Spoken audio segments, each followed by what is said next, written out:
I'm 91 years old. I was married to my husband Franklin for 59 years before he passed. And there's a lie we tell every newlywed couple that is destroying their marriages before they even get started. I told it at weddings for decades before I realized what I was doing. Never go to bed angry. That's the lie. That's the poison we feed young couples and then wonder why their marriages die. Let me explain before you dismiss me, because what I'm about to tell you is the opposite of everything you've heard, and it might be the only thing that saves your marriage. Franklin and I went to bed angry hundreds of times, maybe thousands. We went to bed angry and woke up still angry, and sometimes stayed angry for days. We went to bed without resolving anything, without apologizing, without making up. We went to bed with our backs to each other and 6 inches of mattress between us that felt like the Grand Canyon. And we made it 59 years. You know what destroys marriages? Not going to bed angry.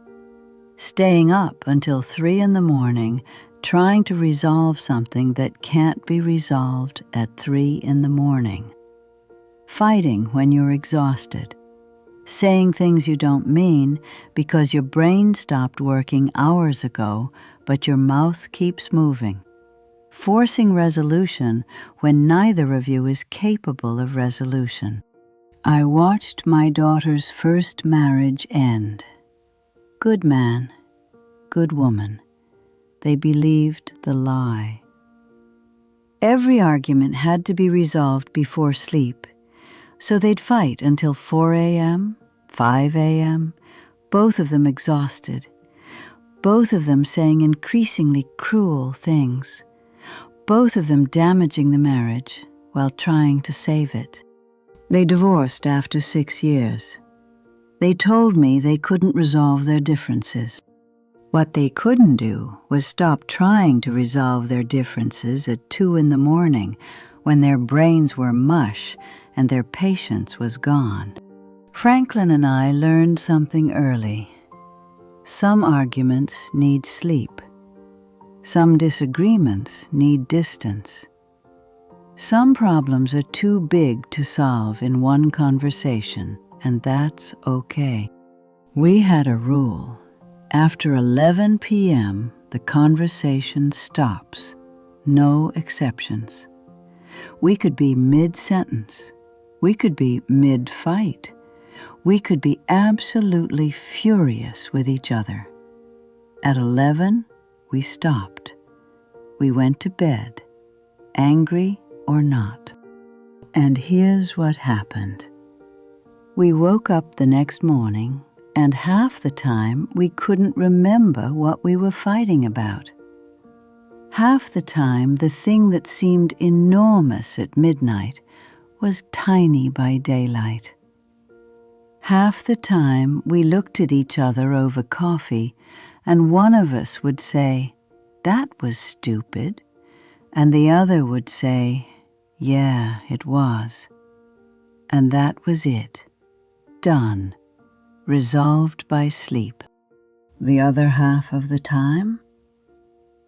We still disagreed, but we disagreed with rest.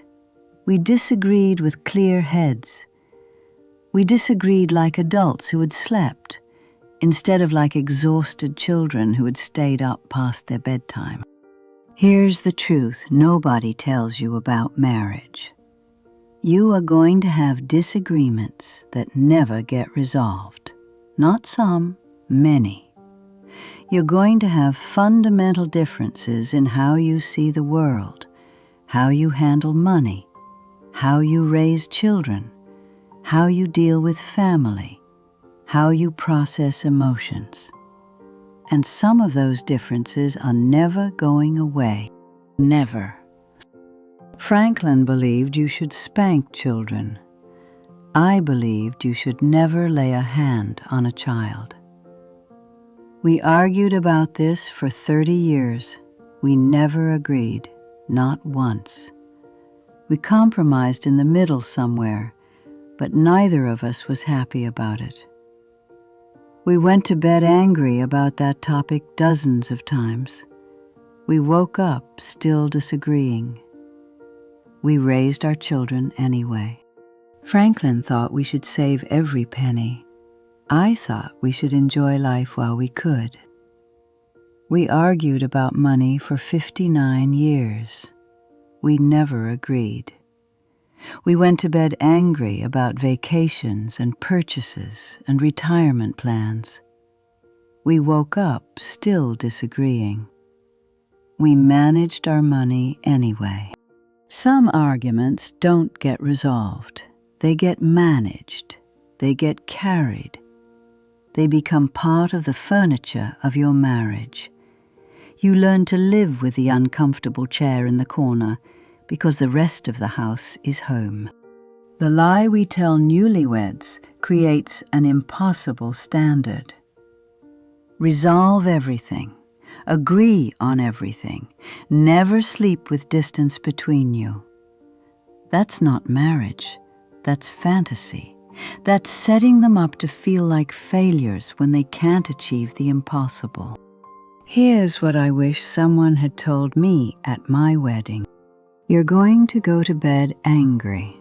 A lot. That doesn't mean your marriage is failing. That means you're human. You're going to have arguments that span days, maybe weeks. That doesn't mean you're not right for each other. That means some things take time.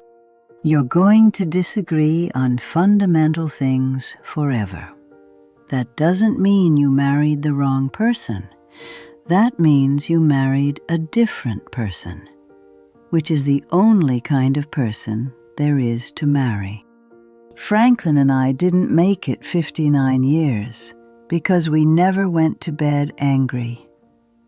We made it because we kept waking up next to each other, angry or not, resolved or not, happy or not. We kept showing up to the marriage even when the marriage wasn't showing up for us. There was a period in our 40s. 3 years, I'm not exaggerating, 3 years where something was wrong and neither of us could fix it. We went through the motions. We slept in the same bed. We ate at the same table. But something was broken and we didn't know how to repair it. According to the never go to bed angry rule, we should have resolved this, stayed up night after night working on it. Instead, we just kept living, kept showing up, kept going to bed angry and waking up less angry, and going to bed angry again. And one day, I don't know exactly when, it fixed itself. The thing that was broken mended. Not because we resolved it, because we outlasted it. We stayed long enough for the season to change. If we had demanded resolution, we would have destroyed ourselves trying to fix something that just needed time. Sometimes the best thing you can do for your marriage is stop working on it and just live in it. I'm 91 now. Franklin's been gone 7 years, and I miss going to bed angry with him. I miss waking up still frustrated and seeing his face and feeling my frustration soften because it was his face. I miss the arguments that never got resolved. I miss the disagreements that became inside jokes. I miss all of it. The hard parts as much as the easy parts. If you're a newlywed and someone tells you, never go to bed angry, I want you to smile politely and ignore them. Go to bed angry. Go to bed furious if you need to.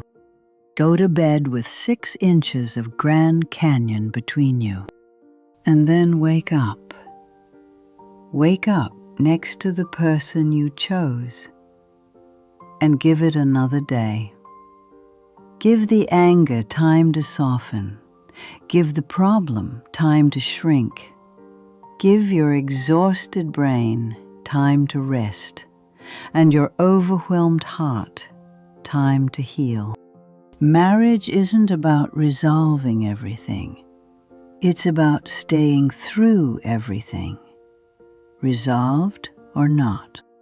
Franklin and I went to bed angry hundreds of times. We woke up married thousands of times. The waking up is what matters. The staying is what matters. Not the resolution. The commitment to still be there in the morning. That's what they should tell newlyweds. Not never go to bed angry. Always wake up together. That's the truth. That's what made 59 years. That's what I wish I'd known from the start.